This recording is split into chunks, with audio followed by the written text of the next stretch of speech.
घनश्याम तिवारी जी, आप ही समझाइएगा।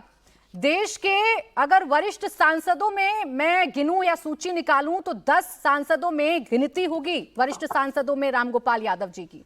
उनसे जब कोई सवाल पूछा जाए तो क्या इस तरीके के अमर्यादित शब्दों की गुंजाइश रहती है? ऐसा क्या हो गया था या क्या पूछ लिया था जो ऐसे शब्द उनके मुंह से निकले?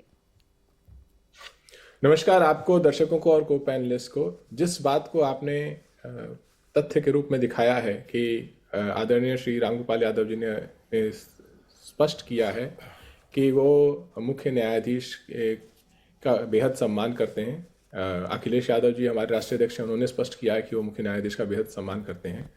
तो जिस बयान के आधार पर आप कह रहे हैं कि किसी ने अपमान किया है, वो बयान तो है ही नहीं, वो तो मीडिया की एक प्रस्तुतिकरण है और वो प्रस्तुतिकरण में आपका अपना रुख हो सकता है।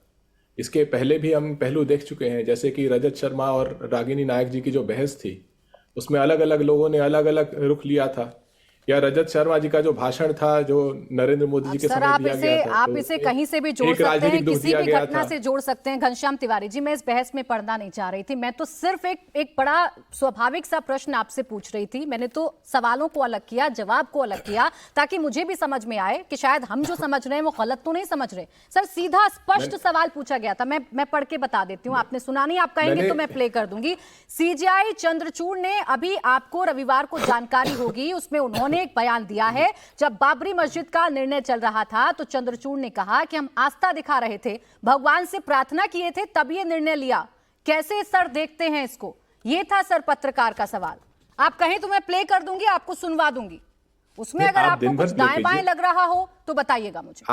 आप दिन भर प्ले कीजिए। मैंने कहा कि किसी भी बयान पर मीडिया अपना रुख तय करता है। उसी सिलसिले में मैंने आपको रजत शर्मा जी और रागिनी नायक जी के बहस की बात कही थी, वो इससे जुड़ती है, इसलिए मैंने कही थी। पहली बात। दूसरी बात की नहीं, आपकी इच्छा है, मैं अपनी बात रख रहा हूं, मैं अपनी बात रख रहा हूं, वो अलग विषय है, इसमें मैं जाऊंगी नहीं, लेकिन मैं स्पष्ट कर देती हूँ कि वो बिल्कुल अलग विषय है। ठीक है, आपको ऐसा लगता है, कुछ ऐसा सुन लेना जो कहा नहीं गया है और किसी ऐसे पर बहस करना जो कहा गया है, वो दोनों अलग अलग विषय हैं। ठीक है, ये आपका विषय, आपकी राय हो सकती है, मेरी राय से अलग है। पहली बात। दूसरी बात कि जो आदरणीय मुख्य न्यायाधीश ने कहा है, वो देश में हर कोई जब भी कोई बड़ा निर्णय लेता है तो अपने हिसाब से अपने ईश्वर को, अपने भगवान को याद करता है और उसमें कोई नई बात नहीं है। और तीसरी और अंतिम बात ये कहना कि समाजवादी पार्टी जब अयोध्या की बात आती है तो एक रुख इख्तियार करती है। संसद में समाजवादी पार्टी देश की इकलौती पार्टी है जो अयोध्या के सांसद को सबसे सामने बिठाती है और जब भी संसद में बहस होती है तो पुरजोर तरीके से बहस का जवाब देती है। अयोध्या में भगवान राम ने भारतीय जनता पार्टी की जो करारी हार दी है, वो इसलिए दी है कि उन्होंने चंदा चोरी करने के आरोप इनके ऊपर लगे, इन्होंने भगवान राम के नाम का अपमान किया, उनके नाम के साथ राजनीति की। और उसका जवाब आज भी इनकी कायरता में दिखाई देता है। इसीलिए आपसे जानना चाह रही थी ना तिवारी जी, मैं देखती हूँ ना वो तस्वीरें, मैं रोज देखती हूँ। और जब संसद नई शुरू हुई थी लोकसभा चुनावों के बाद, उस वक्त भी मैंने देखा था कि अवधेश प्रसाद जी को आप बिल्कुल आगे बिठाते थे, अपने साथ उन्हें अखिलेश यादव रखते थे, विपक्ष के तमाम नेता उनको अपने साथ रखते थे। मुझे पता है सर, अयोध्या की जीत को लेकर आपने कितनी खुशी भी बनाई थी और कैसे भारतीय जनता पार्टी को घेरा था, मुझे सब पता है।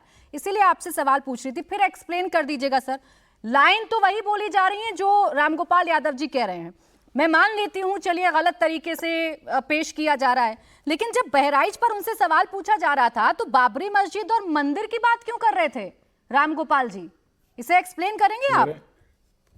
देखिए, जो आप कई बार उनका बयान दिखा सकती हैं, उन्होंने 2 बातें स्पष्ट की हैं। पहले तो इस बात में कोई दम नहीं है कि चाहे वो अखिलेश जी हैं या रामगोपाल जी हैं या समाजवादी पार्टी का कोई भी कार्यकर्ता या समर्थक है जो मुख्य न्यायाधीश का सम्मान नहीं करता। हम सब सम्मान करते हैं और इसलिए इस बात में कोई दम नहीं है कि कोई बयान को मीडिया किसी तरीके से प्रस्तुत करे। रही बात जब बहराइच पे सवाल पूछा जाए या किसी और विषय पे सवाल पूछा जाए, तो ये कहना कि हम मुद्दे से भटक करके किसी अन्य विषय पर ना जाए बल्कि इस मुद्दे पर रहें, बहराइच का तो जिक्र ही नहीं हो रहा था ना घनश्याम तिवारी जी। अब आप इसे ये कहकर झुठला सकते हैं कि मैं दिन भर चलाती रहूं, तब भी आप यकीन नहीं करिएगा। आप ये बात कहते रहिए सर, लेकिन हमने तो सुना है, हमने तो सुनवाया भी है, और इसीलिए सर उनका बयान बिल्कुल मेरे पास है ताकि मैं एक एक लाइन पर आपसे सवाल पूछ सकूं। वो ये कह रहे थे। मैंने आपको रजत शर्मा जी का उदाहरण दिया कि बयान सभी के पास रहते हैं, अलग है ना सर, बिल्कुल अलग है। वहाँ कोर्ट से क्लीन चिट मिल चुकी है घनश्याम तिवारी जी, कहाँ जा रहे हैं पास्ट में? वहाँ कोर्ट से फटकार लग चुकी है। फेक नैरेटिव चलाते हैं तो कोर्ट से फटकार भी लगती है, और बहुत अच्छे से फटकार लगती है। बयान बहुत अच्छे से फटकार लगती है घनश्याम तिवारी जी, तो वहां मत जाइएगा, यहाँ लौट कर आइए ना, यहाँ लौट कर आइए ना। अपनी बात को अपने तरीके से अच्छा, एक बात बताइए मुझे, एक बात बताइए। वो कह रहे हैं हम इस पर कोई कमेंट नहीं कर रहे, छोड़ो, जब भूतों को जिंदा करते हो, मुर्दों को तो भूत बन जाते हैं, और जनता जब पीछे पड़ जाती है, दिया तो दिया, अब कहाँ है वो? अब आपको बाबरी मस्जिद और मंदिर दिख रहा है तो छोड़िए, फिर बीप बीप बीप तमाम है वो इस तरह की बातें करते हैं। Should I take notice of them? ये तो कहा है उन्होंने, या ये कहेंगे, ये भी नहीं निकला उनकी जबान से। बिल्कुल, उनका रुख जो है वो खुद ही स्पष्ट करेंगे। लेकिन पहली बात जिस चीज पर आप बहस करना चाहती हैं कि क्या मुख्य न्यायाधीश का अपमान करने मैं बहस करना चाहती हूँ कि देश के इतने सीनियर सांसद क्या ऐसी भाषा का इस्तेमाल कर सकते हैं? बस ये है। अरे ऐसी भाषा का इस्तेमाल तो योगी आदित्यनाथ जी कैसी कैसी भाषा का इस्तेमाल करते हैं। तो भारतीय जनता पार्टी के लोग प्रधानमंत्री जो है विपक्ष के अभियान को मुजरा कहते हैं। इस देश में भाषा के दलदल, मैं तो उसे भी गलत कहूंगी घनश्याम तिवारी जी, और मैं इसे भी गलत कहूंगी, मैं तो उसे भी गलत कहूंगी, मैं इसे भी गलत कहूंगी।